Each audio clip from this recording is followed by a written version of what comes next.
Brain Gain is sponsored by the Mahoning Valley Manufacturers Coalition, Southwoods Health, Farmers National Bank, and Sweeney Chevrolet Buick GMC.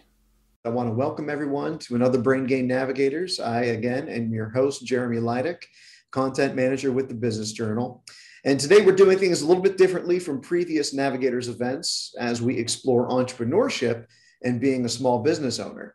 So if you have an idea for a product or service that you're really excited about, or you just want to be your own boss, you might have what it takes to be an entrepreneur. Entrepreneurs are the driving force of our local economies. They add variety, culture, and creativity to the local market, and they help to keep wealth in our community by hiring our friends and our neighbors. In this very special Brain Gain Navigators webinar, we will learn what it takes to be a successful entrepreneur. With us is Melissa Poland, who is owner of Sweet Melissa's Café, and Ted Schmidt, the PNC Bank Regional President for Youngstown. Good afternoon, Melissa and Ted. Hi, nice to be here. Hello. Thanks very much for joining us. And Melissa, I just want to let you know that I have it on good authority that a number of Business Journal employees are today enjoying some Sweet Melissa's for lunch. Are they really? We see them all the time, so that's nothing new. Some of them I even know their order before as they're walking through the parking lot. That's what I've heard. That's what I've heard. And that's what you can expect from local businesses. Yeah, exactly. Definitely. Absolutely. So a little bit later, our attendees will have an opportunity to ask questions to our panelists who will answer your questions. So as always, be thinking about what you want to ask. But first, I want to play a video for our visit to Sweet Melissa's in Boardman, where we learned how the whole thing began and how working with PNC helped the process along. So enjoy the video, and we will see you in just a few minutes.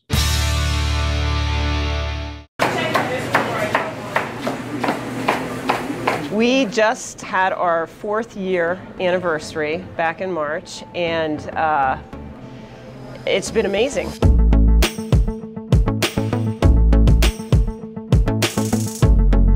I decided I wanted to open a wraps and salad kind of place with a different twist. Everything that we do here at Sweet Melissa's, we do from scratch. From the lettuce, all of our produce, to the chicken, to the vinaigrettes, to all of our deli salads and our sliders, everything is done fresh, almost every day.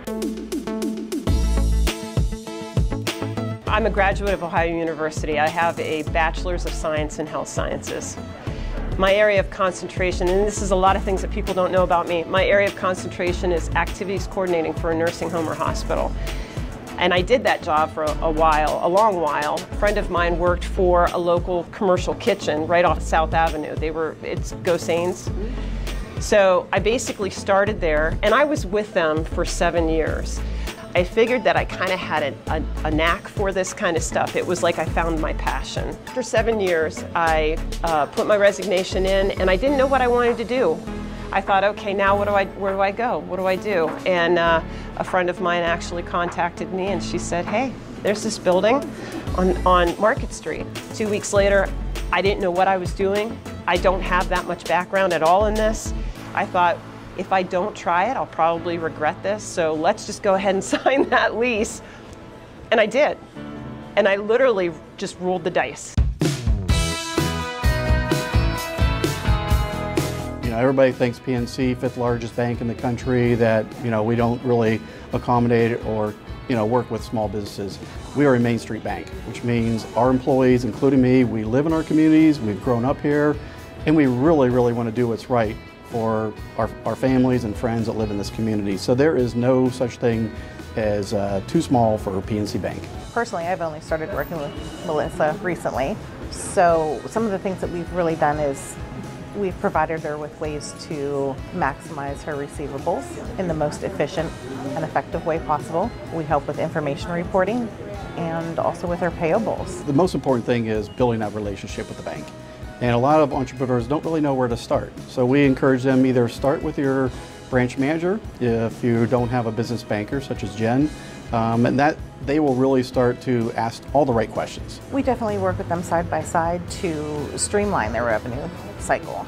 to really take advantage of any ways to make their cash come in quicker, ways to make their payments more secure to others. Just having a well thought out plan to achieve your goal. We can also offer ideas on where to get that startup capital, whether it's bank financing or other sources such as the SBA.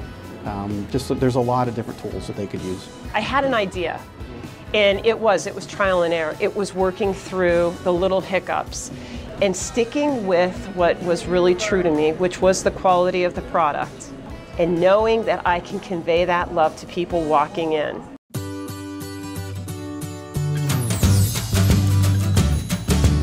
And I like to talk numbers because I think it really puts it in perspective, like how much we do here. We usually make anywhere from 450 to 600 salads a day. When I started 4 years ago, we went through about 8 to 9 cases of lettuce a day. Now we're up to 12 to 15 cases a day. We have topped off just this past summer at 400 pounds of chicken a day. We go through anywhere from 5 to 10 gallons of vinaigrette a day. Then we have the fresh Romas, we have cucumbers, we have red onions, carrots, radishes. All of that is chopped by hand. It's incredibly labor intensive here. It really is.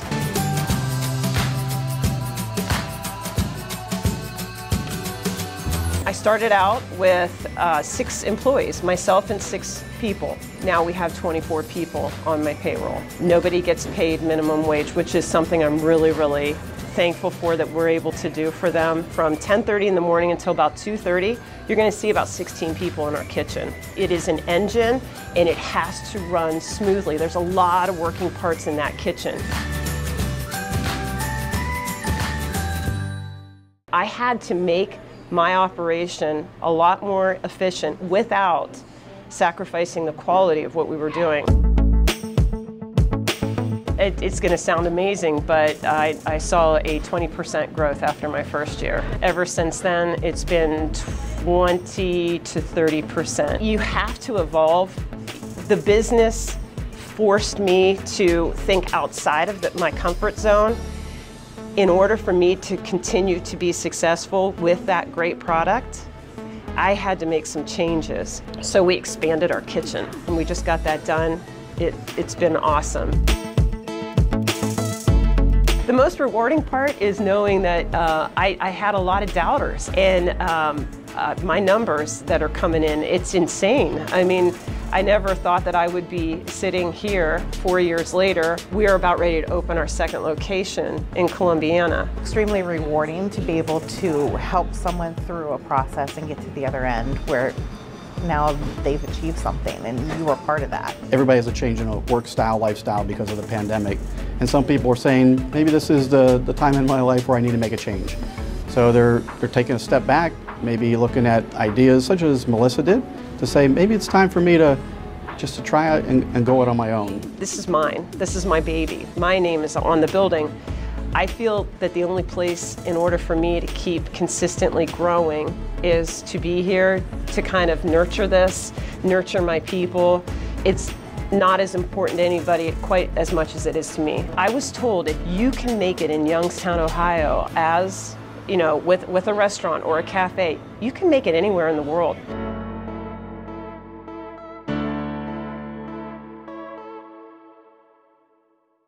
So I guess the first question I got to ask Melissa, in the video, you said you have a Bachelor of Science degree. When did that mindset shift from, whatever it is your plan was to do with that degree to, I think I'm going to go ahead and start a business? That's a really good question. For me, I got my degree right out of college, right out of high school. I went directly to college. And then shortly after that, I was in the field for a while, and then I started having a family, and then, my husband's career kind of took off. So we had to get transplanted, which means that I had to be a stay-at-home mom. At the time, I had 2 little ones, and then we added a 3rd little one. So I chose to stay at home with the kids for 9.5, 10 years. We moved to the Youngstown area, and I wanted to get back into the swing of just being around adults. And I went into a friend of mine. Honestly, this is exactly how it happened. She called and she said, hey, I work for this little Middle Eastern place and they're looking for some part-time help. Would you be interested? So I said, well, sure. It's great to talk to adults again. And so I started at Go Sains on South Avenue. And all I did for the first 7 months was clean and chop parsley, tomatoes, and onions, and made tabbouleh. That's basically all I did. And then I ended up getting the head chef that they had left. They asked me if I wanted her job. I kind of got it by default. And I said, you guys are going to have to teach me everything you know, because I don't know I have no background in this at all. And I thought, why not? It'll keep me, it'll keep me busy. That's when I started realizing, because I honestly thought I would go back into being an activities director for a nursing home or hospital. But then I got involved with this. And I know this sounds really super cheesy, but it really is what happened to me. I found my passion. You hear people talk about that all the time. And it actually happened to me. I had no idea I had such a love. And what was easy, it came easy for me because it was about mixing textures and flavors. And then I was able to convey that love onto the audience of my customers. So I knew I could never leave it then after that. So that's basically how I got involved with it. The first question from our panelists dives right into the heart of it. How much money does it take to get a business going? How much did it take to start your business and get you going? I had $25,000. That's what I had in liquid assets. And a lot of people use a little bit more than that. A lot of people can do it a little bit less than that. But that was that was a comfort zone for me. That was where I was most comfortable with. And when I found the location, I had to consider what was in the kitchen already that I could use, because this used to be the one suite that I took over was a Chinese restaurant before I got here. So I took a look at the space. We had to do the renovations to it. So I had to earmark some of that budget for the renovations to turn it into my vision. And then I had to buy the equipment. So I started off with just $25,000. And I was completely blown away by my budgets. I was completely off, but it was okay because it started gradually. I started getting more and more people that were interested in the product. So it actually worked out in the end, but that's all I had. Okay, that's good. Ted, I want to go ahead and kind of shift over to you to that similar kind of conversation. Speaking as the representative of a local bank, what do entrepreneurs need to have in place financially to be a success? And how does PNC work with them to help get them going and maybe get them thinking about things that they have absolutely no concept of, like the whole idea about budgeting and that sort of thing? Absolutely. Yeah. What we highly encourage our companies like Melissa, come with your plan, and then we'll take a hard look at it. And we've seen so many plans throughout the years. We may poke a few holes in it, and then most importantly, align them if they don't already have a good partner, a good accounting firm and a good law firm. Because those are, now you have a bank, a law firm, and an accounting firm to really kind of look over everything. Clearly you have to come with some capital, as Melissa did. And then the bank will say, how is that structure? Is that enough for a bank to come in and participate? Because we always like to see owners put their money in, be part of, we have some skin in the game. And then the bank there is to leverage that investment that Melissa made and help them grow throughout, her expansion efforts as she's doing today. And if what they have, maybe if they need a little bit extra to kind of push them over the finish line, are there resources and assets out there that PNC can help them find and identify to get them where they need to be? Absolutely. Yeah, we work with Mahoning Valley Partners here locally. They have some programs through the SBA, whether they're guarantees for the loans. And then, you can also explore some of the capital funds through the state. So that's our job, to really bring that advice and ideas to the borrower for additional resources. Melissa, the next question from our attendees, They want to know what are some of the responsibilities that you assumed as the business owner, maybe something that you weren't thinking of. What's your day-to-day look like? One of my biggest responsibilities, honestly, are my employees. I take it very personal too, because these people, they're not just people that work for me. They're my work family. So I didn't realize, because I'd never owned a business before, and I didn't realize how important it was to make sure that you're taking care of those people. And I'm talking if they have an appointment that they can't miss and they come to me and they say, I'm sorry, Melissa, I'm going to have to, only work half of a day. Is it okay? Of course it's okay. Little things, if they have to go get their kids from school because somebody wasn't feeling well, what that entails is, just like I said in the video, it's really important to have all hands on deck. And when one person or maybe two people need either a day off, they don't feel good, something's happened in their family, we have to adjust what we're doing. We got to pick up their slack, because everybody is important in the operation. So I don't know, I put a lot of stress on myself at the very beginning, because I felt like, well, this is my company. I have to fill in. I'm the one that's going to have to be here. And I guess that was something that I had to learn over time. Hey, wait a minute. You know what? We can all adjust. This person's going to pick up this task that the person that had to call off is going to do. This person will pick up this task, and we'll divvy up the responsibilities. But it's until you're in it, you don't realize that that's something you have to think about. And my employees, and I'll tell anybody this, they are an integral part of my success. I can't do it without the people that are working for me. So I will do everything I can to help them as much as I can, so that it's a two-way street. I have a lot of respect for them, and I hope they have a lot of respect for me. Got you. How much time did it take to get going? Like once you finally made that decision that you were going to be a business owner, to the time where you cut the ribbon and opened the doors? I had left Go Sains in August of 2016. And I started really, really thinking about it probably at the end of September, because I thought I didn't know where I was going to go. I didn't know what my plan was, but I thought I've got too much of a passion for this. So, let's move forward with it. So it was probably September where I actually started thinking, what is the first step that I take? And believe it or not, I went to the public library, and in the public library, there's a section there, and you can go and ask them. And I told the really nice guy, I said, I'm thinking about opening my own business. Can you help me out? He goes, absolutely. So he gave me this laundry list of things, and he said, just start checking these things off one at a time, look into it, do some research, and then come back to me. So I started looking traffic patterns.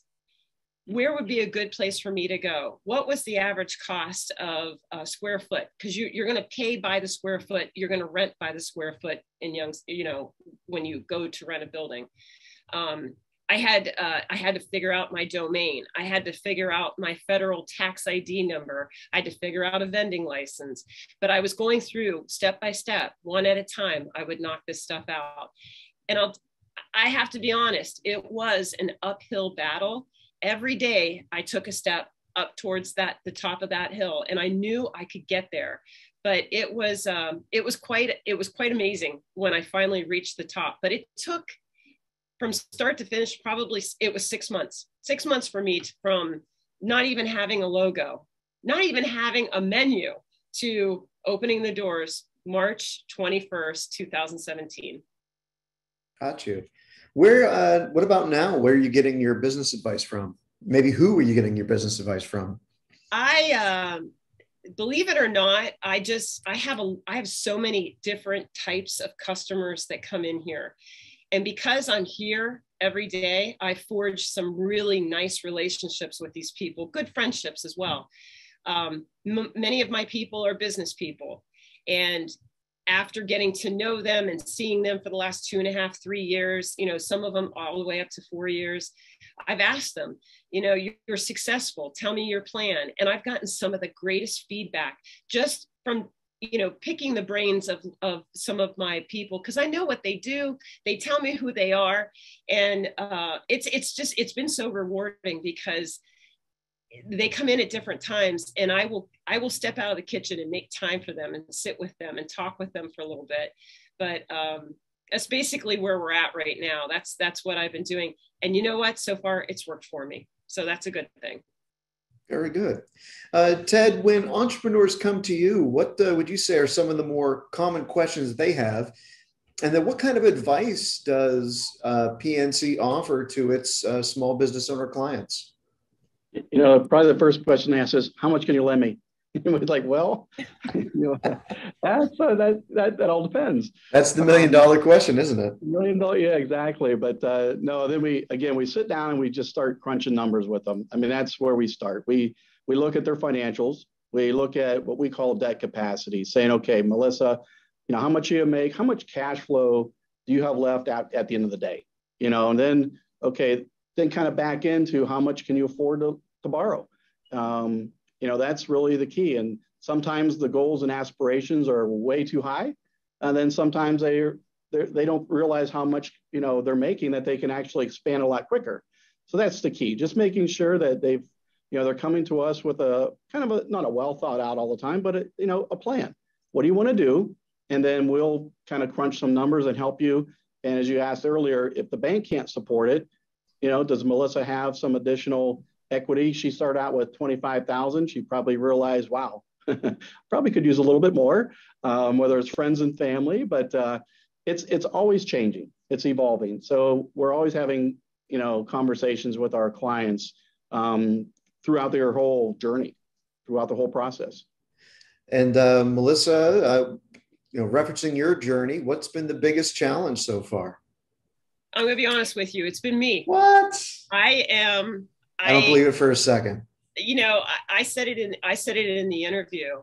This is my baby. This is like one of my children. And I will do anything I can to help this succeed. That means I gave up a lot of time. I'm here from open to close. I work 6 days a week. Before the pandemic, we were open 6 days, Monday through Saturday. I was here every day, 6 days. I didn't take time off. I can't tell you the last time I told my staff, hey, I don't feel good enough to come in. And the reason being is because I'm a stickler for detail. And I'm one of those people that I have to have my thumb on the pulse. Nobody cares about Sweet Melissa's more than I do. Or so I thought. I have some of the best people working for me, and I am so blessed. But for me, it had to be, I needed to start pulling back a little bit and giving up some of my reins. And that was really, really hard, because even though I do it a certain way, somebody else can do it their way and it can still be right. And it's just a matter of me. Okay, that's right, Melissa. I'm good with that. It still works. The customers are still happy. It's still a great product. So that's probably the biggest hurdle that I've had, is just learning how to pull back and trusting these people that work with me. That's my biggest hurdle. I believe that's called something like working on your business, not in it. Yeah, I think so. Something like that. Yeah. So for any would-be entrepreneurs watching this video or participating in the webinar today, what would be some advice that you would give based on what you've learned so far?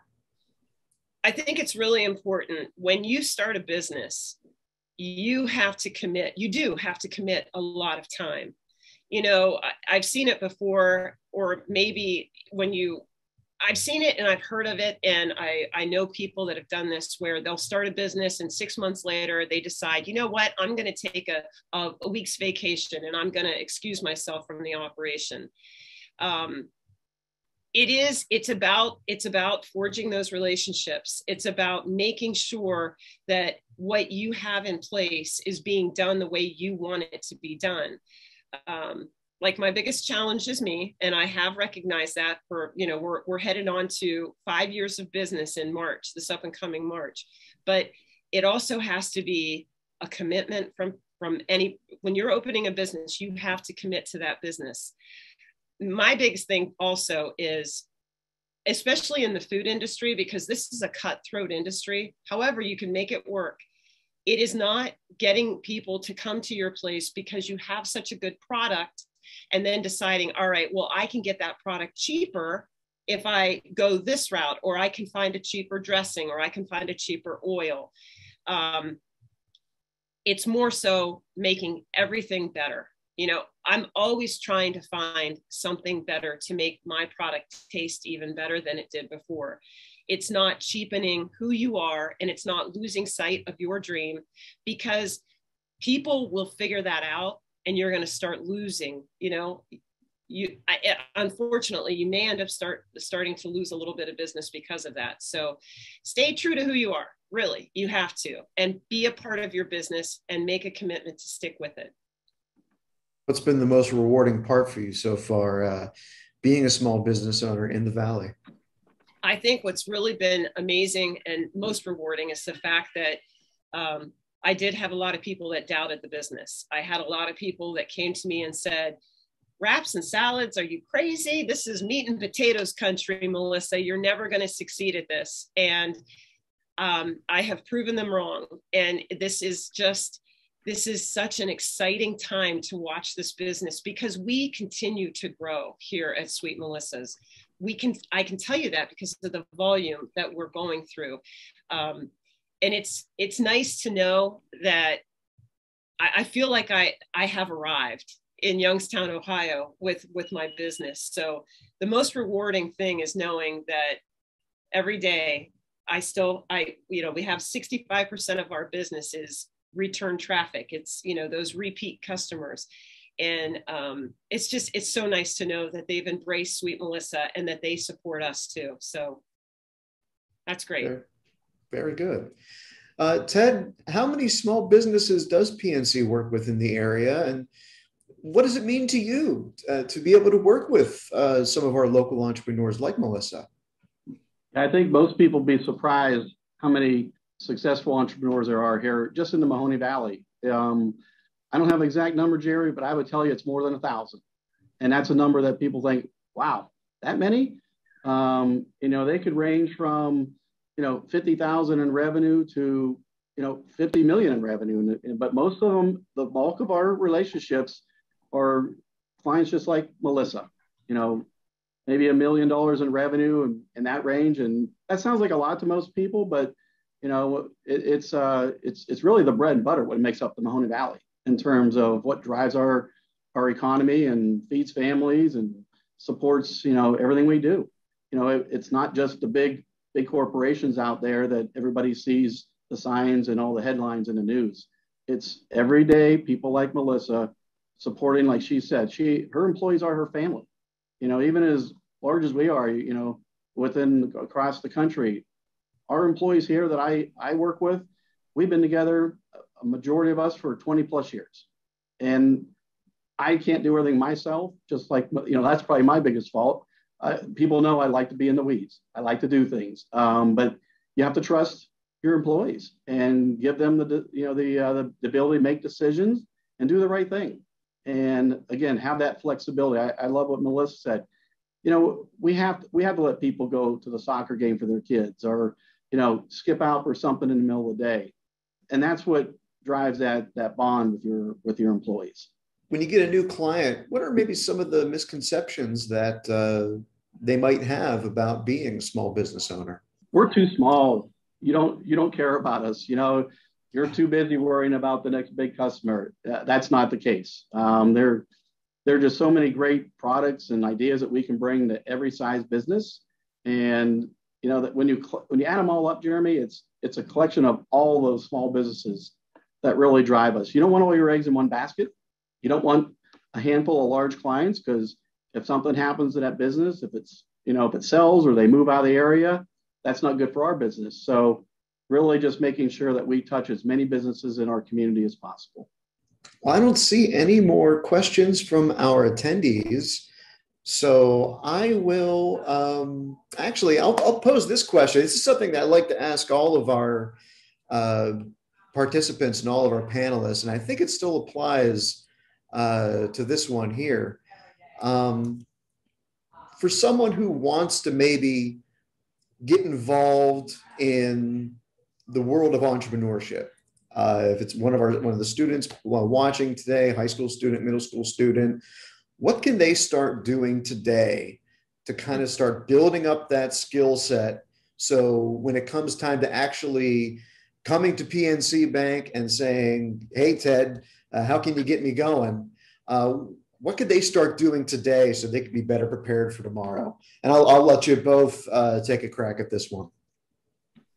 Well, I'll jump in first, and I think I have a pretty good example or case study. I have a daughter who just graduated from high school or a college, and she wants to kind of do her own thing, right? So she's on Etsy, and she's trying to figure out how to sell a product. And I asked her recently, I says, "Well, I think your price is a little bit high. What do you have? What's your cost?" She said, "I don't know, Dad." I'm like, "Well, that's the first mistake." I said, it's the dream and the passion, like you said, you had Melissa. And I said, "Look, you've got to reach out to Dad. You got to reach out to other people. You need to find other resources to help you through it. You're not the first person that did this. Call friends, call family, connect with other people and build the network. That's how you'll be successful." Melissa, would you agree? I would. That is very true. And I think something else that is incredibly true, especially in any business or even just in life in general, because I'm going to go a little deeper than what you said. Learning empathy, that is key. And I suggest to anybody out there, go ahead and Google the word empathy. Learn to do that, because sometimes you have to take yourself out of the equation. And I'm going to give you a couple examples. Empathy is just basically treat people the way you want to be treated. Put yourself in their shoes. That's what I want you to do. For instance, let's say we had a customer that walked in here and they ordered a salad and they got back to their office and they sat down because they only have 20 minutes to eat. They opened their salad and they just hate it because we accidentally, and mistakes do happen here at Sweet Melissa's, we accidentally put onions on their salad. Now they'll call us and they're going to be upset. And what I had to learn at the very beginning, and this is so true with everyday incidences, whether it be my employees or whether it be my customers. When I talk to that person on the phone, they'll say, "I ordered a salad. I can't stand onions. What are you going to do for me?" Now, you can either do two things. You can either get really super defensive and say, "We're really sorry, it was an accident," or you could do the right thing. Because what would you want somebody to do for you? You would want them to replace the salad, because that was my fault. We screwed up here. So I always tell everybody, how would you feel if that happened to you? How would you feel? So I guess if you don't have empathy, if you can't figure out how to make the situation right by putting yourself in somebody else's shoes, you're going to lose business real fast. And that's the same situation with my employees. How would I feel? Like, let's say they did something wrong. I'm not going to reprimand them in front of a room full of people. I'm going to say, "Hey, can you come over here? Let's go to my office real quick. We need to talk about something." Because I wouldn't want somebody doing that to me. And I think so many times we have to reel in our emotions and not react to the situation, but put ourselves in their place and say, "This is how I would want somebody to handle it if I was going through this." And I think when you learn empathy, you're going to be successful no matter what you end up doing. So that's my take on it. Well, I don't have any other questions, and I don't see any others on our board. So I think this is a pretty good place to leave it. I want to thank, awesome. Yeah, this was a lot of fun. Yeah. Melissa and Ted, thank you so much for being a part of today's webinar. Really appreciated the time and enjoyed the conversation. Oh my goodness, thank you for asking. Absolutely. Absolutely. And I want to thank everyone for attending. Next Monday, we'll actually be hosting another Navigators webinar, and that one will take a look at manufacturing jobs at Elwood Aluminum in Hubbard. So be sure to tune into that. As always, you can watch all of our Brain Gain Navigators videos at businessjournaldaily.com/Brain Gain Youngstown. Thanks again to our panelists. Thanks to our attendees, and we will see you all next time.